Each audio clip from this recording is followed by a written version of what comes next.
전쟁을 알지 못하면 역사도 알 수 없다. 이야기로 만나는 토크멘터리 전쟁사. 날씨가 좀 많이 더워졌어요. 네. 또 더워지고 나니까 여름하면 또 떠나야 되잖아요. 왜 이렇게 여행이 가고 싶은지. 사실 여기서 아니 이게 무슨 소리입니까? 우리 시청자 여러분들에게 전쟁과 역사에 대해서 더 알려드려야죠 라고 하고 싶지만 두 분이 지난번에 터키 답사 얘기한 다음에는 머릿속에 정말 와 터키 꼭 가보고 싶어. 나 정말 그 소피아 성당 너무 들어가 보고 싶어. 이런 생각뿐이에요. 맞아요. 토크멘터리 전쟁사 마스코트 두 분께서 직접 다녀오신 게 오늘 빛을 발합니다.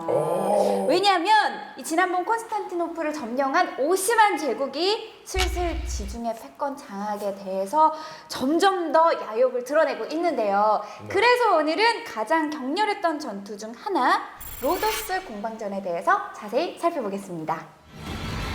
천년제국 비잔티움을 점령하고 급속도로 세력을 키워나가는 오스만 제국. 이제는 지중해 패권 장악을 노리며 유럽 전체에 큰 위협을 주게 되는데 동서무역의 중심지 지중해를 두고 벌어진 치열한 대전. 로도스 공방전 그 첫 번째 이야기. 자 그러면 일단 동서무역의 요충지였던 콘스탄티노플을 오스만이 삼켰습니다. 네. 이제 몸집을 쫙쫙 불려 나가는 일만 남은 거 아니겠습니까? 메메드는 콘스탄티노플을 함락하고 이제 지중해 쪽으로 뻗어 나가려고 합니다. 네. 이렇게 되니까 이제 발등에 불이 떨어진 게 베네치아였어요. 그러니까 베네치아는 지금은 도시인데 당시는 베네치아가 도시가 아니고 크레타, 그리스, 펠로폰네스 반도, 그러니까 지중해 무역을 독점하고 있었기 때문에 그 연안의 섬들하고 해서 쫙 가지고 있어가지고 그걸 해상 왕국이라고 그랬거든요. 거기로 이제 그대로 오스만이 치고 나오는 거예요. 그러니까 그 터키에 가보면 이 가는 곳마다 이 메메드의 초상이 있습니다. 그러니까 지하철도 그렇고요. 웬만한 관공서 비슷한 데는 다 걸려 있습니다. 이렇게 시리즈로 걸려 있어요. 그래요? 아티투르크만 걸리는 거 아니었어요? 아닙니다. 그러니까 터키 분들은 이 14, 15, 16세기를 대단히 사랑하는 사람들이에요. 왜냐면 우리로 따지면 사실은 광개토 대왕이니 약간 이런 느낌이 좀 있어서 그런 거죠? 그러니까 메메드는 정말 야심 덩어리였어요. 그래서 육지로는 이제 오스트리아 쪽으로, 불가리아로 해서 오스트리아 쪽 방향으로 진군하고 네. 바다로는 이제 치고 나오는데 베네치아는 사실은 콘스탄티노플이 함락되려고 할 때 안 도와줬잖아요. 네. 눈치만 살살 보고. 왜 안 도와줬냐면 그쪽을 이기는 쪽에 붙고 싶었던 거예요. 그러니까 항상 무역을 하니까 두 분이 싸워. 이길 때 도와줘서 내가 도와줬더니 나중에 나 도와줘. 이런 식으로 하려고 함대가 출동하긴 출동했는데 상황 봐서 이기는 쪽에 붙어라 이랬거든요. 그랬는데 메메드가 콘스탄티노플을 점령하더니 바로 바다로 나오는 거예요. 베네치아 난리가 났죠. 그래서 심지어는 그 메메드 암살 계획까지 세웠다는 걸 알고 있어요. 근데 예상을 못한 건 아니지만 진짜 메메드 2세는 결국에는 콘스탄티노플의 함락이 끝이 아니었던 거네요. 시작점. 그러니까요. 그때 메메드 나이가 26살이에요. 26살에 뭐 했어요? 저요? 공부요. 저는 학교 앞 PC방에서 알바했어요. 나쁘지 않네요. 네네, 열심히 살았어요. 26살 때 그러니까 콘스탄티노플을 이미 함락을 한 거죠. 그렇죠. 그러니까 메메드는 정말 이게 시작이었어요. 이 사람은 정말 야심 덩어리였고 무서운 게 이런 사람 있잖아요. 내가 자비로울 때는 자비롭다. 하지만 내 목표를 위해서는 무슨 짓이든 할 수 있다. 그래서 난 이제 세계 군주가 될 거야. 정복할 거야. 선언하고 나간 사람이에요. 그리고 죽을 때까지 30년 동안 전쟁만 했어요. 아니 30년이나요? 아니 왜냐면 갈 데가 너무 많잖아. 아니 근데 역대 우리가 정복 전쟁을 했던 왕들을 보면 물론 화려하긴 했지만 길게 한 사람은 사실 많지 않았거든요. 그러면 여지껏 저희가 배운 정복 전쟁한 왕 중에 가장 길게 정복 전쟁을 한 거네요. 뭐 그럴 수도 있겠죠. 그래서 과거의 로마 제국을 향해서 그냥 뻗어간다라고 생각하면 돼요.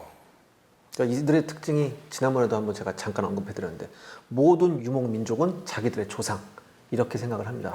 그래서 우리가 그 조상들이 밟았던 땅 이런 거 다 우리 다시 가야지 뭐 그런 생각도 하죠. 어휴, 그러면 말 타고 다니는 건 다 내 땅이네요. 아니죠, 바다까지. 그러니까 사실 제가 하나 빼먹었는데 북쪽으로는 이제 불가리아 지나서 오스트리아를 진군하고 서쪽으로는 지중해로 나가고 사실은 동쪽으로는 방금 기자님 말씀하신 중앙아시아 초원으로도 가려고 했어요. 유라시아 전체 대륙과 남쪽 바다까지 전부 다네요. 그러니까 콘스탄티노플이 그렇잖아요. 원래 생겨먹은 게 딱 그 중심이니까 쉽게 말하면 동서남북으로 다 가려고 했어요. 이래서 야망을 크게 가져야 돼. 다만 이제 그 이란하고 아프가니스탄이 특히 이란이 정말 싸움을 잘하거든요. 네. 그래서 그 이란 쪽에 좀 막혔고 이제 좀 쉬운 중동, 이집트, 그다음에 불가리아 이런 쪽으로 이제 쫙 나가는 거죠. 거침없이 밀어붙이는군요. 결국엔 이렇게 오스만의 움직임에 따라서 유럽 전국이 지금 뭐 발발발발발 떨고 있는 그렇죠. 상황인 거잖아요. 근데 여기서 바로 우리가 오늘 살펴볼 로도스라는 섬이 나오게 되는데 일단 위치는 어디에 있는 건가요? 사실 로도스는 그 소아시아가 좀 말머리 비슷하게 생겼잖아요. 네네. 딱 그 말 제갈 물리는 위치에 그러네. 딱 입 앞에 있네. 네. 저기서 이제 목구멍으로 들어가는 그런 자리인데 섬은 그렇게 안 크고 소아시아에서 한 20km 정도 떨어져 있어요. 근데 저게 왜 중요하냐면 네. 오스만 제국은 동로마 제국도 그랬지만 상업으로 먹고 사는, 무역으로 먹고 살잖아요. 가장 큰 수익을 올리는 항로가 두 개가 있는데 하나가 중국 쪽에 있는 흑해예요. 네. 흑해를 건너서 아시아 동방물 부품이 다 들어와요. 네. 그리고 하나가 레반트 무역이라고 해서 저 소아시아 항로 쭉 따라서 그 레바논, 이스라엘 쪽으로 가는 그 레반트 항로, 십자군 때부터 유명했던 보급 항로. 그러니까 지도상으로 지형상으로도 봐도 이렇게 돼 있는데 그 앞에 딱 있으니까 그렇죠. 뻗어나가기가 너무 그러니까 그 레반트 항로에 딱 길목에 있어요. 20km밖에 안 되잖아요, 소아시아랑. 저 사이로 무역선이 다 간다고. 네. 오스만 무역선의 절반이. 그리고 지도를 자세히 보시면 그 로도스 아래쪽으로 이렇게 반원을 그리면서 네. 있는 길쭉한 섬이 있죠. 네, 네. 저게 크레타예요. 아, 저게 크레타예요. 그리고 위쪽으로 다시 원을 그 위쪽으로 보면 작은 섬들이 쩌르르 네네. 있죠. 옛날에는 항로가 불안정하기 때문에 징검다리처럼 건너가야 되거든요. 그래서 저 로도스하고 크레타를 해서 이렇게 원을 그리면 그리스까지 동그란 원이 그렇죠. 생기죠. 저게 페르시아 때부터 항로예요. 그러니까 로도스가 저 둥근 원 항로의 두 북쪽 남쪽 그리스 쪽으로 지나가는 모든 항로가 저기서 만나요. 그리고 터키로 들어오는 거예요. 근데 이게 사통팔달의 요충이에요. 그러네요. 사실 그리스 쪽의 시초가 크레타잖아요. 그러면 그렇죠. 그 문명의 발상지이고 그 주변 지역이 그리스의 어떤 심장이라고 할 수가 있는데 그 심장의 입구를 딱 막고 있는 거예요. 그러니까 에게해 지중해 모든 항로의 딱 핵심 지역이죠. 아니 근데 저렇게 조그만 섬에 누가 살기는 하고 있나요? 아, 눈앞에서 봐서 그렇지 상당히 큰 것 같은데요. 아니야, 그래요? 작아요. 작아요? 작아요. 그런데 중요한 게 네. 정작 로도스를 못 갔어요. 아 정말요? 잠을 못 자요. 잠을. 저희가 거길 못 가서. 여기가 이때가 비수기하고 나뉘거든요. 네. 아직 성수기가 아닌 비수기라서 일주일에 배가 한 번 들어간대요. 아. 근데 저희 일정을 도저히 맞출 수가 없었어요. 그래서 여기를 못 간 게 통탄을 했거든요, 저희가. 근데 우리가 십자군 때 배웠던 구호 기사단이라고 있지 않습니까? 있었죠. 혹은 또 뭐 요한 기사단이라고 부르는데 그들이 십자군 전쟁이 끝난 이후 저 로도스 섬으로 갑니다. 그래서 그 저기서 아주 단단한 성체를 짓고 저기서 이제 이른바 해적들을 네? 뭐라고요? 기사단이었잖아요. 예. 기사단이 근데 해적이요? 우리가 십자군 때 많이 말씀드렸잖아요. 그 기사단이 해체되면서 이들이 갈 곳이 없어지니까 사실 먹고 살아야 되지 않습니까? 사실 기사단에 들어온 이유도 경제적인 이유로 들어온 기사단이 상당히 많이 있었죠. 근데 딱 보니까 저기에 항상 오스만의 보물이나 뭐 화물을 가득 실은 배들이 항상 눈앞에 왔다 갔다 합니다. 가만 놔두면 그게 바보죠. 게다가 오스만하고 진짜 치가 떨리는 전쟁을 계속 벌였던 십자군 전쟁의 기사단이잖아요. 네. 오스만의 배를 터는 건 해적이 아니라 명예롭다라는 생각도 오히려 했을 것 같아요. 그래서 그런지 몰라도 대단히 가혹하게 털었어요. 정말 가혹하게 털었고요. 그래서 싸그리 잡아서 싸그리 노예로 팔아먹습니다. 해적선이 상품만 터는 게 아니라 네, 사람도 물건은 털고 사람은 노예로 보내요. 그럼 배는 중고로 팔고 배는 이제 중고로 팔 수도 있고요. 자기네가 또 해적질 해야 되니까. 선단을 들고 예. 그래서 이제 얼마나 치가 떨리게 털었냐면 그 위대했던 오스만 투르크에서 지옥의 파수꾼 켈베로스다라고 해서 덜덜덜 떨었어요. 켈베로스 알죠? 이가 막 이빨이 이렇게 돼가지고 지옥의 파수꾼이라고 해서 머리 3개 있는 게. 불개. 한국말로 허준이에요? 아니 그나저나 저는 이세영 기자님 말씀만 들어서는 사실상 그래도 천하의 오스만이 뭐 그거 하나 못하겠나? 작은 섬인데. 이런 생각이 조금 들거든요. 얼마나 무섭겠어. 뭐 별로? 이런 생각이 들거든요. 그러니까 오스만 같은 경우에는 우리가 이제 물론 강대국이죠. 강국이고 저때 제국을 이루었으니까. 근데 해상 쪽으로 나가면서 선원들을 많이 키워내고 있었던 상태였어요. 그러니까 오스만 제국 소속의 함대는 그렇게 강력하진 않았고 사실 오스만도 저 때는 오스만도 해적이 있었거든요. 네. 해적들이 훨씬 잘 싸웠어요. 아니 근데 사실 로도스에서 요한 기사단만 털은 게 아니고 저게 최고의 항로잖아요. 그렇죠. 해적들이 바글바글 했어요. 지금의 아덴만이나 필리핀해라고 생각하면 돼요. 아덴만 확 와닿네. 그래가지고 오스만은 이 유럽 배 털고 이쪽은 오스만 배 배 털고 막 서로 털어요. 그러니까 서로 잡아다가 자기 노자비로 써요 또. 정말 저희가 완전 해적 왕국이었어요. 이때 노자비들이 얼마나 가혹한 그 취급을 받았냐면은 한번 노자비로 되잖아요. 그럼 1년을 못 버티고 대부분 죽었다고 하더라고요. 아이고야. 항상 그 쇠로된 족쇄 같은 걸 손목하고 발목에 찼었는데 그렇지. 이게 한 2, 3개월만 지나면 이거 찬 데서 이제 독이 오르고 허물이 벗겨지고 해서 손발을 자르는 사람들도 정말 많았고. 그 저희 영화 같은데 보면 이렇게 발에다가 쇠구슬 묶어가지고 맞아요. 철컹철컹하는 그게 딱 그 취급을 받는 근데 똑같은 취급을 그게 받는. 옛날 배는 목선이잖아요. 네. 목선은 물이 완전히 안 들어오질 않아요. 항상 물이 들어오거든. 그렇죠. 습하고. 녹슬잖아요. 그러니까 이런 쇠드 같은 거 차고 있으면 바로 상처가 나고 짓무르죠. 살이 불잖아. 그리고 나무 배는 이게 오래되면 썩거든 살짝. 그렇죠. 그러니까 거기서 세균이 이게 하기 때문에 짓무르면 감염되면 좀 잘 죽어요. 그 상태에서 쉴 새 없이 채찍질을 당한다. 아, 계속해서. 왜 잘하고 있는데 때려? 저 사진은 뭐예요? 저 사진 같은 경우는 이제 로도스 섬에 있는 세계 7대 불가사의 중에 하나죠. 이제 네. 콜로소스 동상이라고 해서. 지금도 있어요? 없죠. 지금은 없고요. 저게 헬레니즘 시대 때 아마 최고 걸작이라고도 할 수 있고요. 아까 딱 들어가는 입구를 딱 만들어 놓고 그 위에 동상을 세워서 들고 나가는 거에 방비가 완벽하네요. 저거는 이제 상상인데 높이가 36m였다고 그러는데 근데 청동상으로 36m를 못 만든대요. 찌그러져서. 예, 근데 하여간 뭐 무게를 견딜 수가 그래도 불가사인데 네. 지진으로 이제 파괴돼서 이게 있었던 건 확실해요.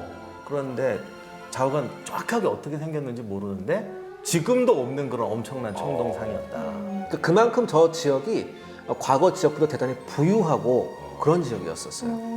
저런 정말 30m였는지 모르지만 그런 거대한 청동상을 만들 수 있으면 얼마나 부유해야 되냐면 그렇죠. 이태리에서 그래도 5대 도시 안에 들어가 르네상스 시대에 네네. 부유했던 도시가 밀라노인데 네. 밀라노의 지도자였던 스포르자가 레오나르도 다빈치를 스카우트해서 네. 아버지의 기마상을 청동 기마상을 제작하라고 그랬어요. 청동을 못 모아서 그 부유한 밀라노가 청동을 못 모아서 그걸 제작을 못해요. 그런데 로도스에서 30m든 15m든 그런 거대한 청동상을 만들었다는 건 엄청나다는 거예요. 어마어마하네요. 그럼 이제 그나저나 오스만이 이제 로도스를 함락하려고 하나요? 9호 기사단이 로도스에 가서 이제 한 일이 뭐냐면 이제 성체를 먼저 짓는 일이었어요. 그러니까 예전에 왜 십자군 할 때 우리 클라크 더 슈발리에 성이라고 가지고 난공불락의 성이 네. 있었죠. 그거를 생각하면서 다시 한번 성체를 짓는데 더군다나 또 이때는 비잔틴의 성벽 기술까지도 조금 받아들여서 비잔틴 성벽하고 비교해 보면 두께를 약 한 3배 정도 늘려서 튼튼한 성체를 줬다고 하더라고요. 대포 막으려고 네. 뚫려버리면 안 되니까. 그렇죠. 그러니까 우리가 그 역사 시간에 제일 잘못 배운 게 그건데 옛날에 그렇게 배웠잖아요. 화약이 나오니까 네. 성이 쓸모없게 돼서 네. 뭐 기사들이 몰락했다 맞아요. 이렇게 하는데 그거 정말 잘못 가르친 거예요. 어허. 왜냐하면 기술은 액션 리액션이거든요. 그렇죠. 하나가 발달하면 리액션이 나오게 되죠. 그렇죠. 사실은 대포가 나오면서 방금 기자님 말씀하신 대로 그 난공불락에 콘스탄티노플 성벽이 무너졌잖아요. 네. 성이 없어진 게 아니라 건축술이 획기적으로 발달해요. 대포에 견딜 수 있는 축성술. 이게 아마 20세기에 철근 콘크리트 나오기 전에는 최강의 요새가 만들어져요. 그 콘스탄티노플 점령당했을 때 한 곳을 집중적으로 대포가 계속 때리니까 무너져 내렸는데 결국은 그러면 안 무너져 내리는 건축술이 발전하는 그렇죠. 그래서 성벽 사실은 건축술이 획기적으로 발달하는 계기가 화약이에요. 성을 망가뜨린 게 아니고. 그러면서 이제 지나치게 성을 높이 쌓으니까 이게 훨씬 큰 타겟이 되거든요. 그렇죠. 성체 높이도 약간 낮게. 어. 그 다음에 성체 앞쪽에 우리가 이제 게임에서 나오는 터렛 형태 오. 그런 걸 배치해서 여기도 대포를 배치하거든요. 근데 사실 대포가 처음 나온 게 뭐냐면 공성용이 아니라 수성용. 왜냐면 공성탑이 이렇게 오잖아요. 공성탑은 부수기 쉽잖아요. 나무로 돼 있으니까. 그래서 대포를 쓰는 거거든요. 아무튼 이렇게 하면서 어느 정도 구호기사단은 자신감이 있었죠. 오, 붙어라. 웬만하면 우리가 이제 깨질 일이 없겠다. 오케이, 컴온. 뭐 이런 식으로. 두루와 프라도. 아 근데 이 두루와. 구호기사단은 사실 모든 십자군 기사단 중에서 평이 제일 좋았던 기사단이고 그렇죠. 아까 성병 얘기했지만 원래 구호 전쟁 정복보다는 구호, 보호, 방어 이런 데 신경 썼기 때문에 축성술에도 일가견이. 뛰어났고 크라크 대 슈발리에는 십자군 다 철수한 다음에도 절대 안 무너졌던 성이잖아요. 이 구호기사들의 또 하나 장점이 단결력이에요. 신앙심이 있어. 그래도 가장 지금 이제 해적을 하긴 하지만 그래도 십자군 시절에는 그래도 가장 명성 있고 그렇죠, 그렇죠. 신앙심 좋고 단결력이 있던 적들도 치료해 줬었다고. 그렇죠. 그래서 오스만 사람들도 쟤네들은 정말 잘 단결하는 집단이다 그래서 되게 존중했대요. 근데 이제 우리가 앞으로도 보겠지만 정말 전투는 단결력 아니에요. 그렇죠. 그렇죠. 예, 그래서 그런 사람들이 엄청난 요새에 섬에 모여 있다. 저 갑자기 궁금한 게 생겼는데요. 이분들 해적질 하면서도 기도는 했습니다. 아, 그러니까 성호 제가 그걸 정확히 말씀드릴게요. 네. 오스만이나 구호기사단이나 이교도에 대한 해적질은 죄악이 아니에요. 아, 나는 신이 얘기하는 대로 다 지키면서 살고 있어. 그렇죠. 이거 해적질 아닌데? 이거 이교도 우리가 막는 건데? 라는 느낌이. 하여간 뭔가 그 국가, 종교, 민족은 정말 다른 게 아니라 사람들에게 명분을 제일 잘 제공해 주는 것 같아요. 맞는 것 같아요. 네. 근데 여기서 우리 시청자 여러분들께 다시 한번 말씀드립니다.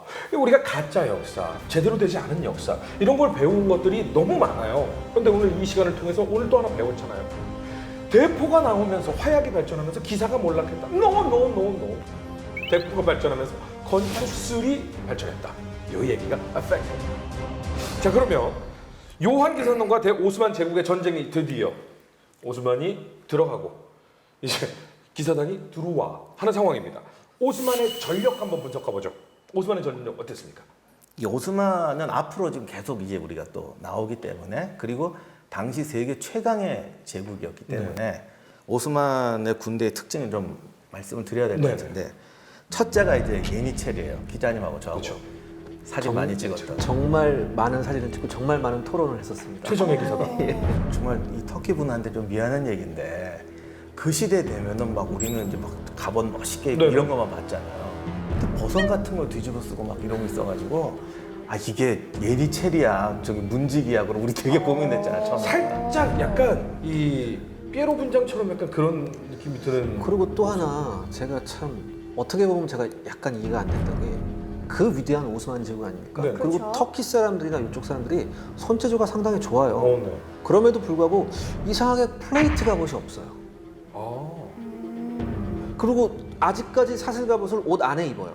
약간 예전 방식. 예. 그래서 약간 좀 의아했었어요, 많이. 필요성을 못 느낀 건 아니고. 그래서 제가 나름 내린 결론이 윤지연 아나운서께서 말씀하셨듯이 인력으로 밀어붙였다.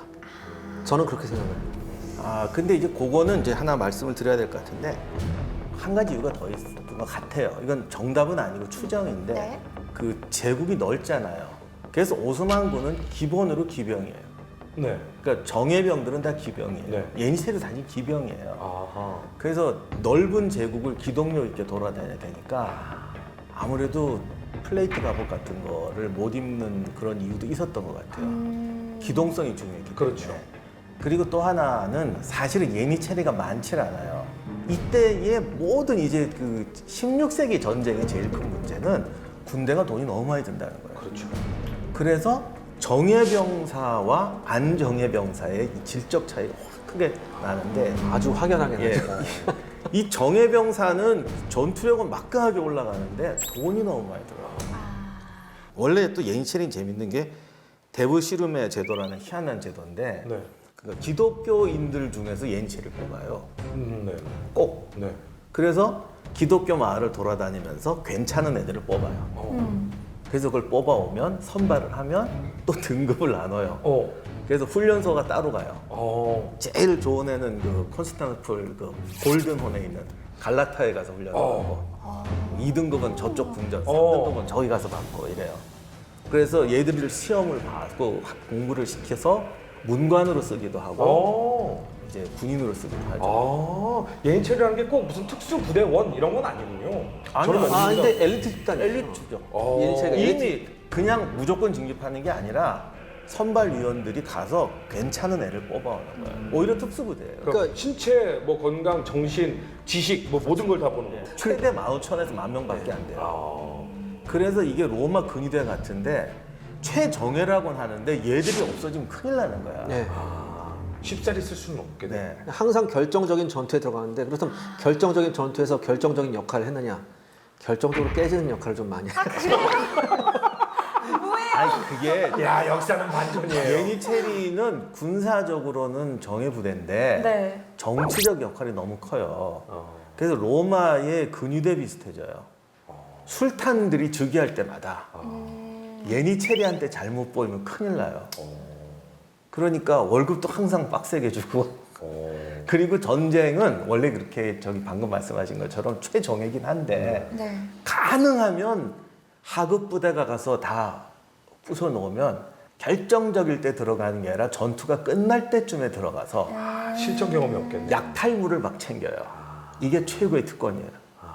차려놓은 밥상에 자기들 밥만 먹는 그러니까 아주 특별한 경우가 아니면 이렇게 살기 때문에 기자님 말씀하신 것처럼 결정적인 순간에는 오히려 잘 깨지고 그러니까 요게 이제 요 말이 잘 들어맞는지 모르겠지만 어떻게 보면 좀 죄송하긴 한데 아끼다가 덩댄 그런 정확합니다. 가장 전형적인 예가 뭐냐면 원래는 군대라는 건 좀 질적으로 어느 정도 높여서 평준화를 시켜야 되는데 네. 그게 아니고 하급 부대한테 야 일단 너네들이 쉽게 말해서 몸빵으로 들어가서 어느 정도 구멍을 만들어놔라.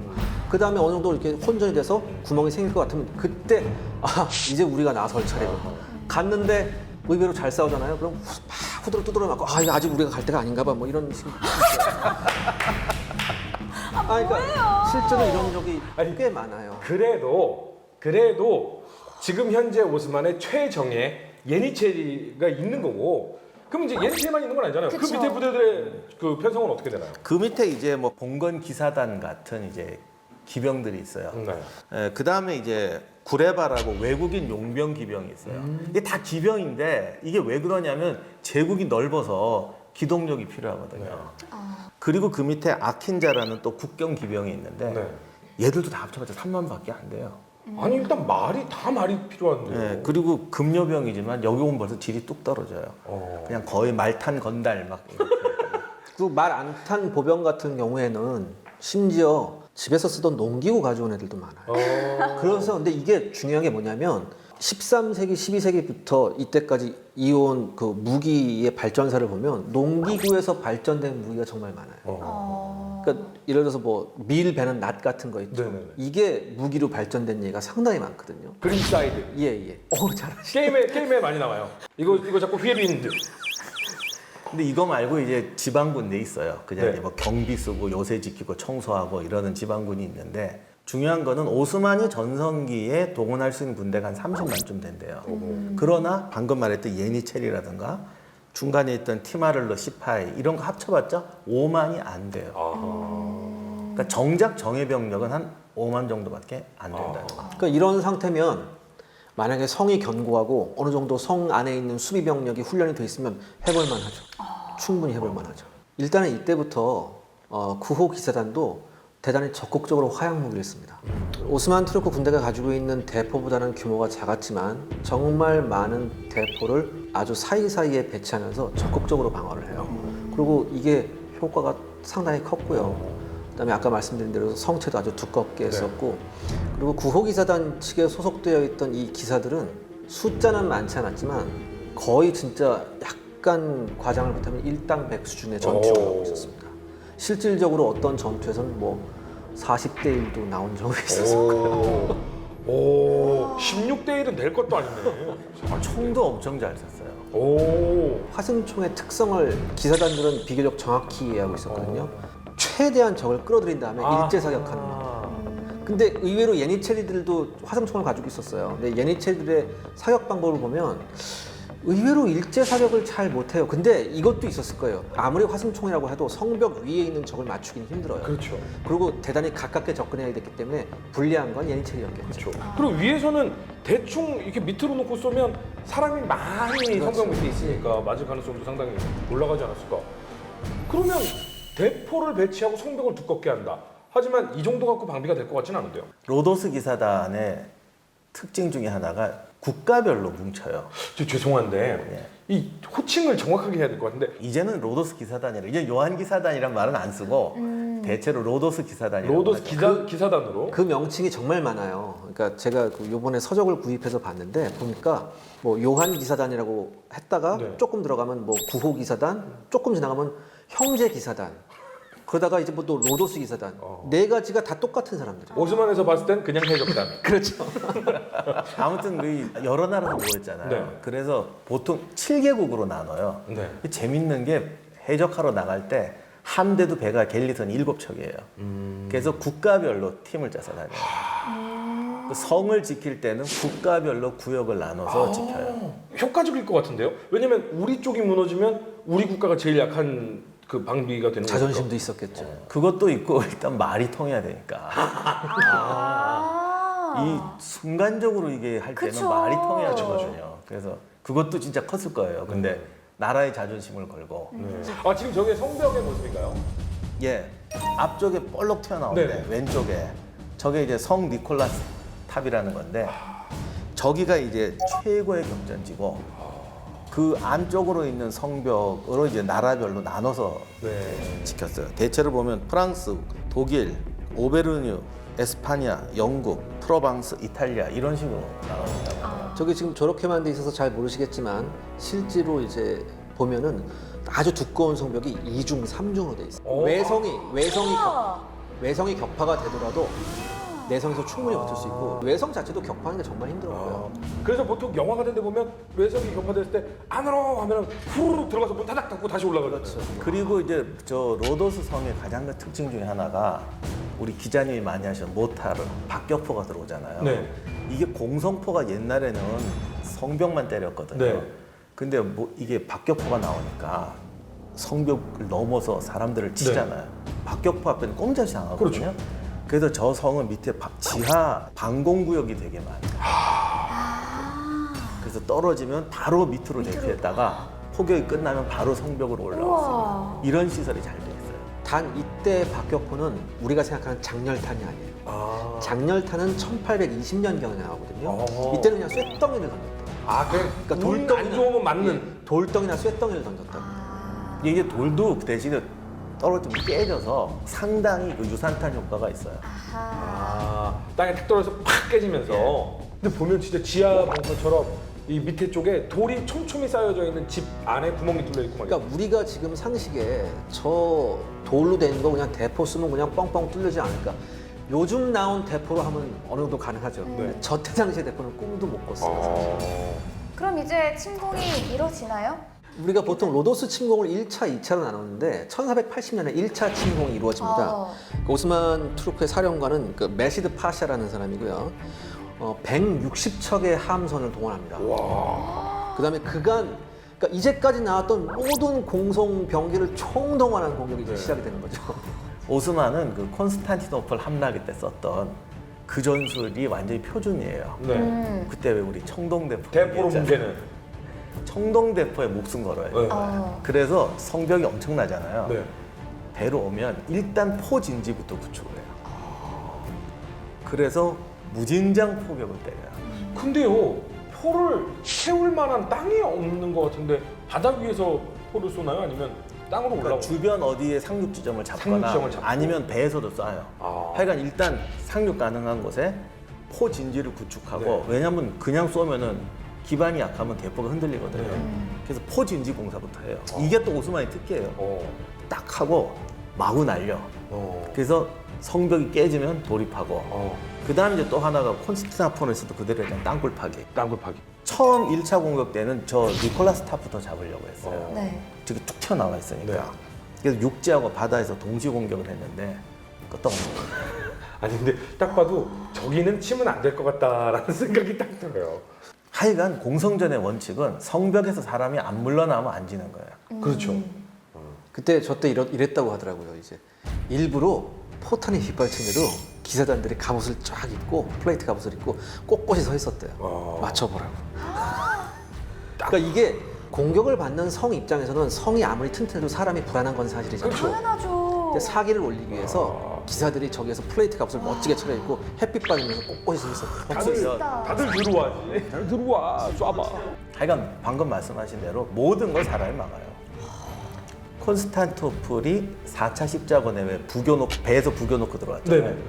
그랬더니 기사 한 명이 입에 당근 물고 뛰어들어가서 밧줄 끊어서 무너뜨리고 뭐 땅굴로 파고 들어오면 거기 또 1대 40이니까. 그리고 또 하나 이제 콘스탄티노플 공방전의 약간 업그레이드 버전이라고 할 수 있는데 그때 콘스탄티노플 같은 경우에는 일반 시민들이 전투에 참가를 안 했거든요. 네. 근데 이때는 많은 시민들이 전투에 참가를 해요. 그래서 그때하고 완전 양상 다르고 아까도 말씀드렸듯이 훨씬 3배 정도 되는 그 두께 가지고 여러 가지 방비를 하기 때문에 로도스 같은 경우에는 그야말로 철옹성이라고 할 수 있고요. 저기 지금 사진 보시면 우와. 저렇게 터렛 형태가 곳곳에 있었습니다. 너무 멋있다 정말. 그러니까요. 근데 우리는 멋있지만 오스만이 봤을 때는 정말 두려움에 대해서 생각해. 왜냐하면 저희 터렛 형태가 지금 곡선이지 않습니까? 네. 동굴. 저기는 대포가 맞아도 더욱더 끄떡 없었어요. 구조 역학상으로 봤을 때. 마치 체스 말이 서 있는 것 같아요. 그렇죠. 하여간 결론적으로 말하면 그 천하의 매매도 이세가 포기해요. 결국 포기합니까? 진짜요? 포기하고 다시는 안 건드려요. 정말 다시는 안 건드릴까요? 아 진짜 안 건드려요. 매매도 죽을 때까지 안 그러니까 건드려요. 매매도 자기 살아있을 동안에는 안 하죠. 매매드의 일생에 아마 유일한 굴욕일걸요. 우와. 콘스탄티노플 함락할 때 매매드가 얼마나 집요했는지 봤죠. 그럼요. 이건 딱 제대로 안 건드려. 그러니까 왜냐하면 이런 판단을 한 거죠. 아무리 이 로도스가 전략적 위치가 중요하더라도 지금 득보다실이 크잖아요. 5, 6만 정도 동원했는데 병사들은 때로 죽어나가고 이거 사람은 그 체면도 있잖아요. 그러니까 일단은 빼자라고 한 거죠. 그렇군요. 네, 이렇게 로도스 공방전은 오스만의 패로 돌아가게 됩니다. 네, 앞서서 말씀을 하셨지만 1차 침공이라고 얘기를 했거든요. 그렇다면 2차 침공도 당연히 준비가 돼 있겠죠. 가만히 있을 오스만이 아닌데요. 하지만 1차와 다르게 무기에 있어서 철저하게 준비가 돼 있었다고 하는데요. 대체 어떤 무기를 사용했는지 무기고 먼저 만나고 오시죠.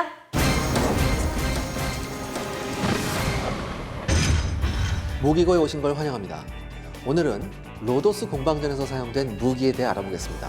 먼저 구호기사단입니다. 이 시기는 100년 전쟁 직후이자 레판토 해전 직전이기 때문에 과도기적인 무기가 종종 보입니다.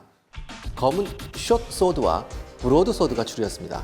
특히 이탈리아 쪽의 지원을 많이 받은 구호기사단은 이탈리아제 친코디아라는 검을 사용했죠.